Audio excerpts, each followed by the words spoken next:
Hello everybody and welcome to the latest episode of the Frank and Stan chat. And as you can see, it is just Frank and Stan this morning. So good morning, Stan. Yeah, good morning. An early start today. Yeah. I thought I'd retired at one point. I thought we had lazy mornings and time to think and read. I know. Well, my wife must be thinking, because we're about an hour earlier than we normally are, because I've got a conference commitment today, and my wife is wondering what is happening. Because actually, waking up, moving around is all an hour earlier, so it's upset the equilibrium of the Norris family, I think, this morning.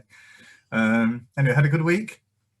Yeah, okay. Done a next session of the course, which went really well. With I have to mention Paul and Mike. Yeah, Paul Duckworth and Mike Rotherham, because they've been guests on the Frank and Stan they've chat. both been guests, but they also noticed that I didn't mention them last week when I mentioned the course. Oh, right. Well, they're wonderful people, wonderful human beings. Yeah. Just one thing, Stan. I know that we've had Mike back. He's had a repeat visit, but of course Paul hasn't. So obviously he's going to take umbrage at that. So well, I think we've got an open invitation to him. Yeah.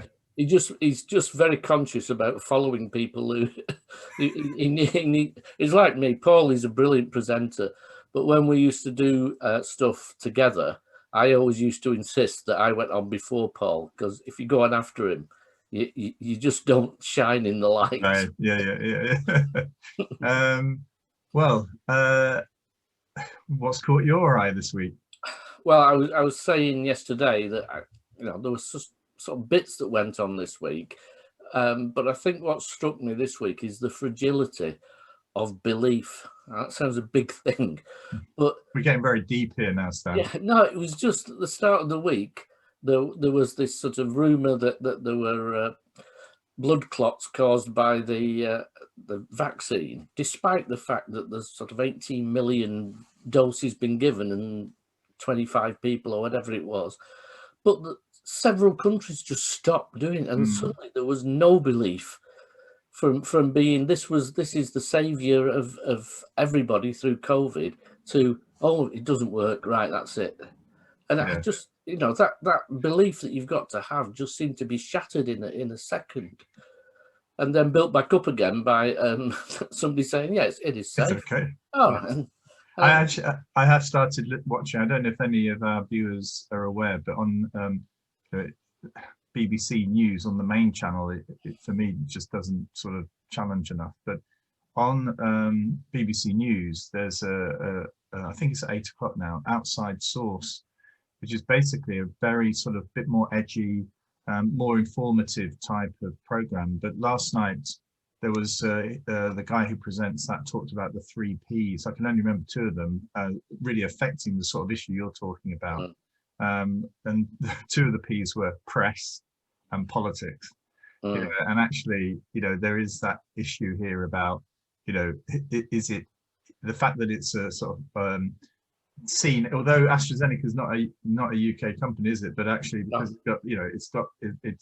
it's got the link to the university, it's quite convenient at a time when there's sort of some hostility between the EU and GB that should come out at that particular time. But we're playing with people's lives here, aren't we? Yeah, but I think part of it as well is the impact, the negative impact of social media. Because now when you speak, everybody knows somebody whose friend is really ill after taking the vaccine, or this happened or that, and it's always a friend of a friend, or somebody on Facebook. And I just think we've lost our abilities to say, actually, I'm okay with it. I have to now check with 27 other people if they're all okay with it before I can say, yes, I'm confident. Yeah, I do think though that it's funny because we've been doing a bit of a plug here that Joe Dundas, who is the brand and engagement manager for the Cov Academies Trust, and I did a little video where we chatted about developing an effective communication strategy for a school, and it's on YouTube if you just search for it. I've had wonderful reports of it, Frank. Have you? Yeah. I only watched the first few minutes, but certainly Kendra, for one, has been pushing it with all the heads to say, if you have time, watch it, because what she said was, I wish I'd known that when I was ahead. Yeah, and actually a lot of the heads have said that they welcome it.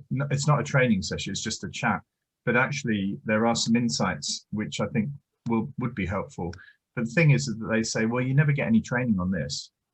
You know, when you think about how important communication is in the role of teaching, you know, to be a leader of perhaps 2,000 young people and all their families and the wider community, and you haven't had any training on a communication strategy, you know, you think that's a bit of a gap there, isn't it? You know. Anyway, I don't know where we were heading with that. I think I've veered us off, Stan. So what caught my eye this week was I set up for Steve Morells, the CEO of the Cult, to speak at the Forum Strategy briefing this week, and there are about well over 100 senior leaders, CEOs of trusts and things. I was really struck by how authentic and real Steve presented. It's interesting because this is more broadly now, but when you start to bring in your own life experiences and a bit of you, and you can connect with people, it gives you an authenticity that really, I think, cuts through. So I like today on the presentation I'm doing in Morecambe, you know, it's actually a bit about me, you know, because I think that's important that comes through. But Steve's got two, I think they're in their 20s now, but severely young people with severe disability. And he was challenged about what's the co-op done about trying to engage with disabled future employees. And of course, he answered it so well in that he was completely authentic, because he's had to manage, you know, the lives of these 25-year-olds, you know, and actually sort of he knows firsthand what the difficulties are, both in actually being a parent, but also trying to maneuver your way into and out of education and into care in their case, not rather than employment. But he said two things. One of them was, which really struck my mind, was go for progress rather than perfection, which I think is the point that I think John Stevens made before Christmas. Yeah. And actually there's something about Ofsted drive for outstandingness, you know, which, let's face it, it's a bit like GCSEs. I can tell all those head teachers now, you know, you've got a better chance of not being outstanding. You know, that shouldn't stop you from trying, but actually, you know, you've got to live with the fact that probably in your career, despite all your best efforts, and even though you might actually be a fantastic leader and you have a fantastic school, they won't give it to you, you know. No, I say to them, go for excellent instead and define your own excellence. Yeah. Let the school define what it wants to be and be excellent at that. Yeah, Rebecca Smith, who's now the head at Sale Grammar School, but was the head at Co-op Academy North Manchester, she made a great play on that. You know, that we've got to define this in terms of what does our community want, what do our governors want, what do our children want, what do our teachers want, and we've got to engage in that. And it may be that, you know, there is many sort of different ways to lead and many different outcomes that you can achieve. But if you have an understanding within your community, you know, the community will protect you and they will support you because you're actually trying to respond to what they want, what their needs are. And the other point that he made was really around this commitment that we need to make to diversity and to encourage it and to welcome it. And he made a very clear sort of statement about race and about the fact that he said, you know, we have not been in a good place. We are still not in a good place, and we need to get ourselves in a better place. And you know, and actually it does make you wonder, you know, whether or not we have got enough opportunities, because he talked about equality of opportunity again. And he said that, you know, where you're born, where you're brought up, you know, your heritage, your back, all of that is affecting your opportunity, sadly. Yeah. And he said we've got to find ways to overcome that within the co-op. And I think there's probably a much greater challenge, you know, I'd say for government, but for every single school as well, to look honestly at their processes to see whether or not there truly is equality of opportunity, because actually that's all about equity, isn't it? Yeah. You won't get that if you go down equality. It's sort of equity. It's definitely equity, but what we haven't got and what we don't seem to be able to get right is what we need to do to make that jump. You know, yeah. we have to have structures and systems in place, not just a belief that we can say that every child has got the same opportunities because we do things the same with all children. But the pandemic's highlighted that, hasn't it? The pandemic has really shone a light on opportunity, and you know, I really, I mean, it was the attraction for me to come into teaching. It wasn't around race, but it was around where you could see where I was living in Essex. There were some kids that, you know, were you know, not getting a fair deal, and I left banking to train as a teacher in order to go and work in those sorts of schools.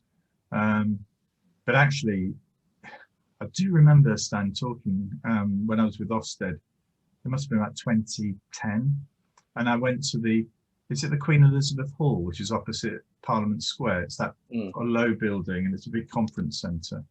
And I was talking to probably 400 or 500 London heads, and I have to say, the things that strike you, you know, are the lack. It may be much better now, I hope it is, but the lack of diversity, and also the fact that everybody was wearing either a black dress or a black suit. There was like an expectation that this is how you were going to be, and actually that in itself is a challenge around opportunity. You know, if you don't fit that, then is it perceived that actually you're not going to be a head teacher? You know, because if you're not willing to follow that sort of approach, then you know there's a problem. So it was interesting. Steve's talk I found it really uplifting, but it was also interesting that he did it. It was a pre-recorded bit, and then he took questions. But the pre-recorded bit, he wore a very casual cardigan and a t-shirt that, you know, came down here, and it was, you know, completely what you thought the CEO would not look like. You know what I mean? Yeah. It's as if he just turned up. That's how I am, and that's what I'm going to do. You know, he was smart, but it was very, very casual. You know, it was a real shock to the system, really. I think if you're looking at this is not what I thought a CEO would dress like. Yeah, but I mean, I'm not having a go at him, but it's very easy to do when you're at the top, isn't it? Yes, yes. I wonder if he did that sort of 3 steps down from CEO. Yes. Whether he thought that was appropriate. Yeah. No, I get that, and I think that there is something though about. I think I stopped wearing suits. I think there was something about the culture in the co-op that now enabled me to feel very relaxed, you know, and you could go in and wear. I mean, it got to a point where there was Dress Down Friday, and I remember queuing up in the coffee shop, and somebody was in sort of Bermuda shorts and flip-flops, and I thought, this is taking it a bit too far. You know, there was a point at which I couldn't cope with it anymore.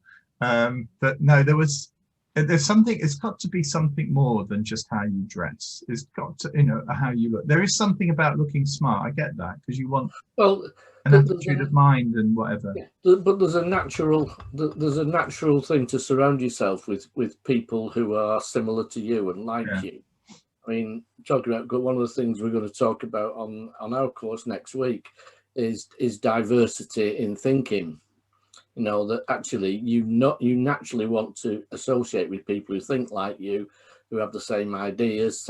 What you need to be successful is people who think differently than you, but have similar beliefs and values, so that they challenge the thinking that goes on.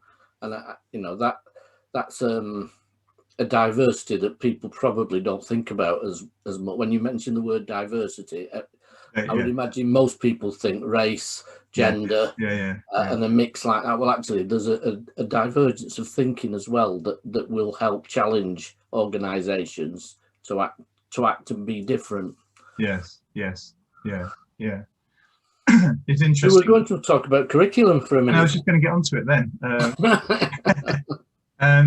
Because as I say, I've got a wrap up, sort of like wrap ups are quite difficult, aren't they? Really, when you do one conference, because you have to pay attention. I have no idea what people are going to say, and actually the one that I'm doing today, there is somebody before me who's doing a wrap up of the day, and I'm thinking, well, what am I supposed to do? But actually, what I've done is I started to think again about a guy who was an HMI in the 50s, and was earlier than that. But actually, his name was Schiller, and he didn't write a great deal. There is a book which captures his speeches and things like that. But he was quite an influential thinker, and basically he was very much around primary. He felt that in those days, junior school teachers, forget going on courses, just get yourself down to the infant classes.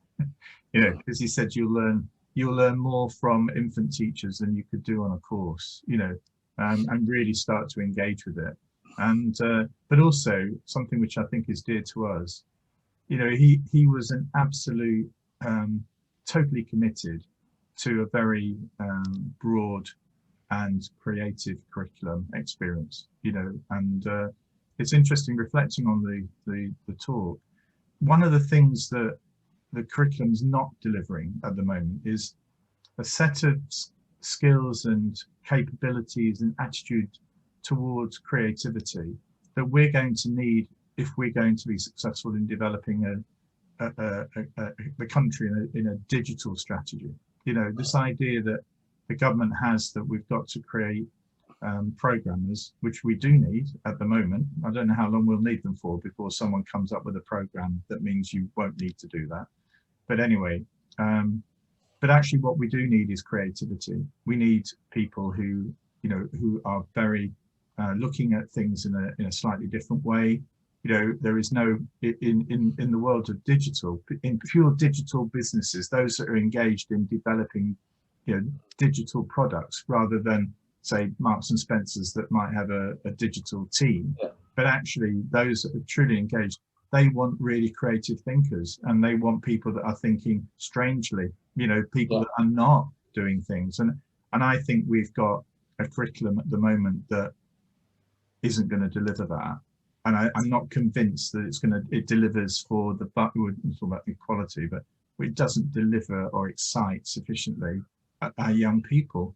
Whenever I think about the curriculum or start to think about what the school's about, my go-to person is always Mick Waters. And the further back you go with some of his speeches, which mostly are on YouTube, the more inspirational I find them. That he talks about the curriculum must have joy. Yes. It must have purpose, and it must teaching and the curriculum must engage together at the same point as the child is ready for that. That's Schiller completely. Right. Well, don't see it as a journey. Don't see it as a journey into the next stage of learning. Because there's a lot of this preparation for the next stage of learning, which is basically shunting it down, making it feel as though, well, it's about GCSEs. That's where we're really going with all. Even if you're in year 4, it's about that. Think about what is it that this child actually needs now.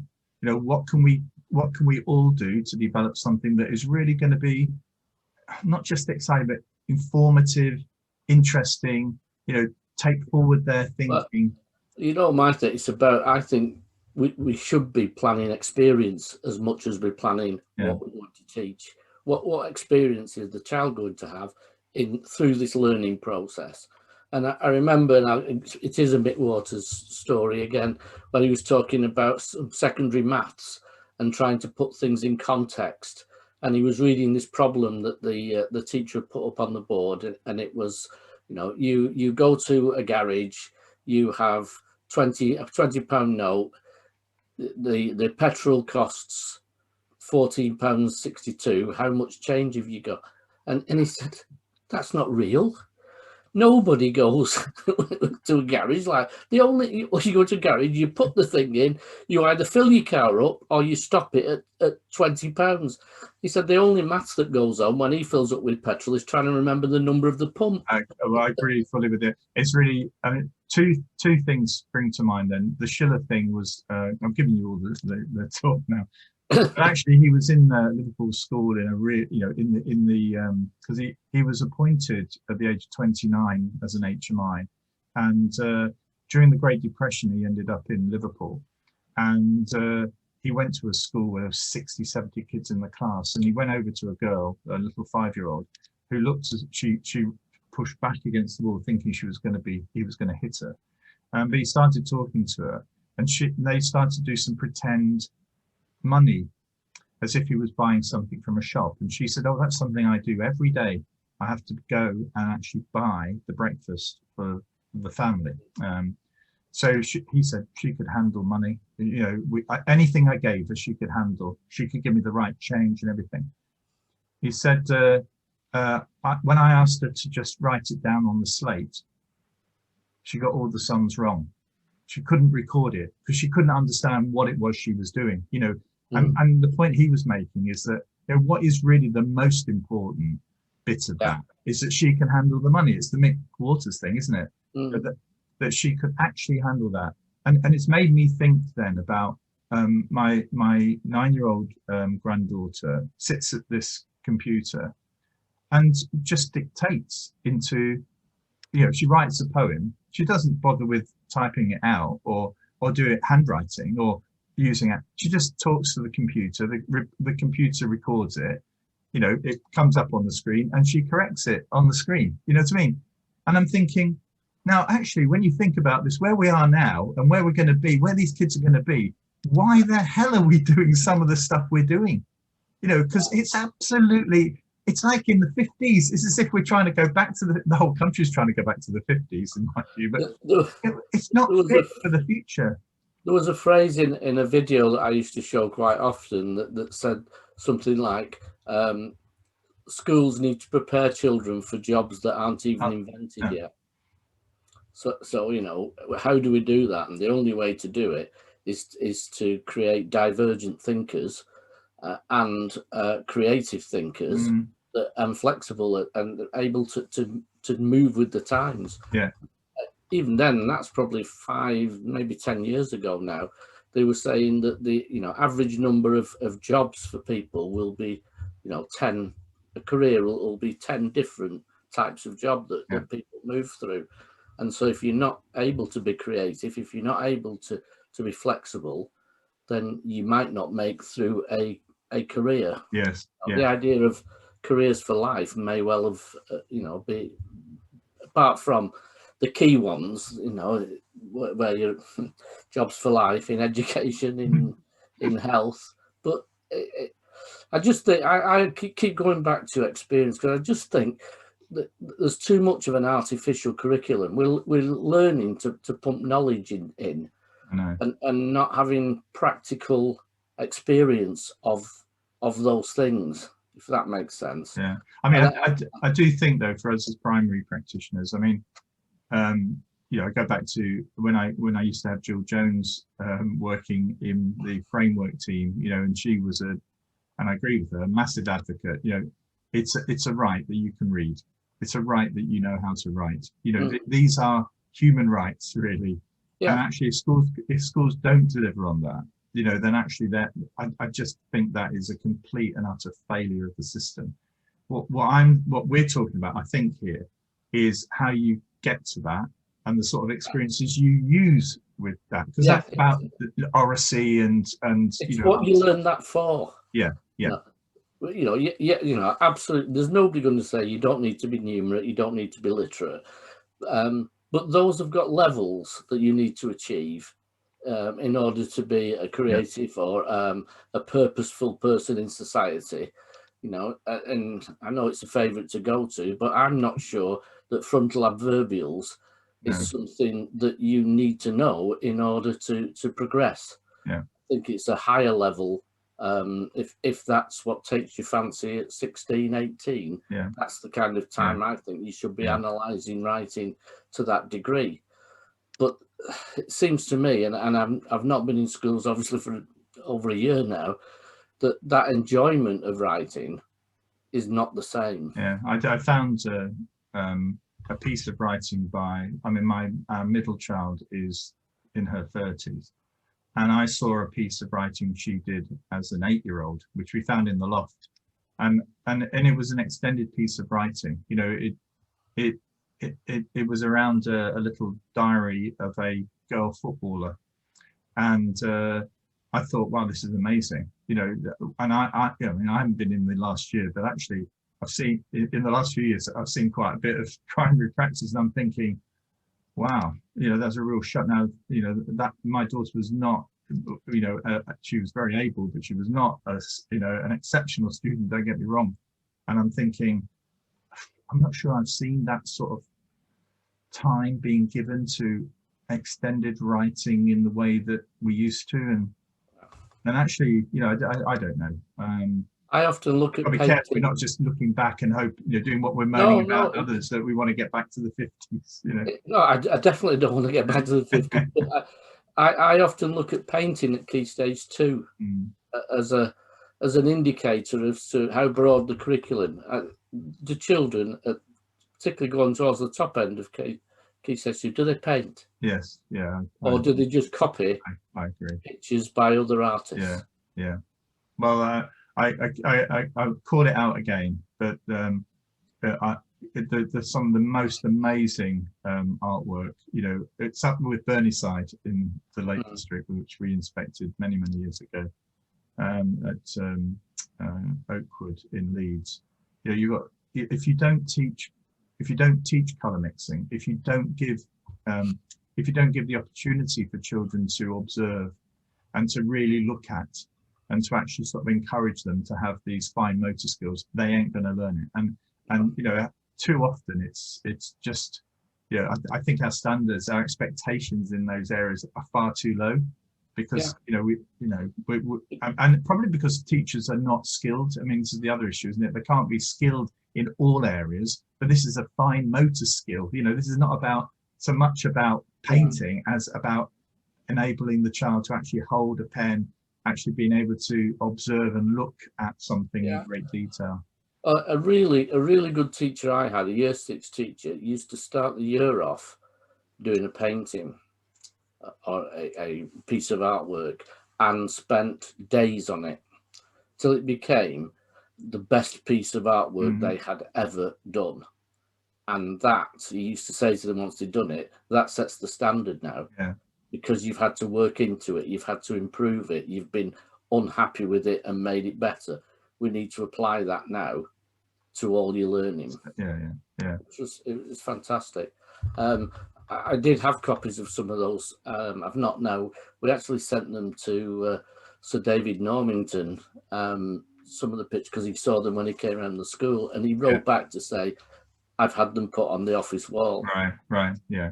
Well, what I'll do is I'll leave an image on the end of this video of I think it's a 4-year-old picture of a painting or observational piece on a daffodil, and the stages of development for that child's piece. You know, this doesn't happen by chance. This only happens in the, you know, when you've got teachers that understand that that's important, that want to make that happen. You know, that they can connect it. It's not being driven because they've been told to do this. Is a philosophical thing, isn't it? It's having permission as well, Frank. I think that's the key to it. It's somebody in charge saying, yes, we as a school think this is important, so we will put resources and time into it, so you have permission to be creative with the children. I think in the early years that happens, dare I say, because possibly, you know, there isn't the expertise at primary headship that there is in early years, and therefore to try and control it is a bit more difficult. So you just so they have permissions, they have the freedoms, and rightly so. But as the children get older, the curriculum appears to narrow, It does. I mean, I'd challenge any year 1, year 2, year 6 teacher here to actually sit down and work out how much of the week you have spent not delivering an exciting curriculum, but actually preparing your children for an assessment. Oh. You know, sit down and work that out. Every single head teacher should be working that out and saying, you telling me that that's as exciting, as broad, as relevant, appropriate a curriculum as you can manage. We have got, you know, and that's not for those children, that's to assess you and the school. And the government have admitted that. Well, yeah. We've just sat back and let it happen. It's absolutely disgraceful. And in a way, I think the lockdown should really make people, you know, parents sit up and think, blimey, you know, is this really what it's about? You know, that is not going to deliver the workforce for the future for the country. That is not going to deliver it. Anyway, that's half an hour, Stan. You've got me warmed up nicely for the Morecambe Curriculum Conference later today. So what are you doing for the rest of the day? I'm going helping my daughter's partner flag the back garden. Patio, right? Yeah. Sounds like it's his backyard. Actually, the weather's not too bad, is it? It's not sunny, quite nice, 11, 12 degrees. It should be quite good for that sort of work. Yeah. Okay, well, next week we have got Mr. Johnny Mitchell joining us. Oh, right. So the guy from Educating Yorkshire has agreed to join us. So I think it will be sparky, interesting, and a few laughs in it as well. So anyway. So have a good week, Stan. Yeah, and have a good week, everybody. And everybody else, make sure you keep yourself safe, and we'll see you all next week. Bye. Bye.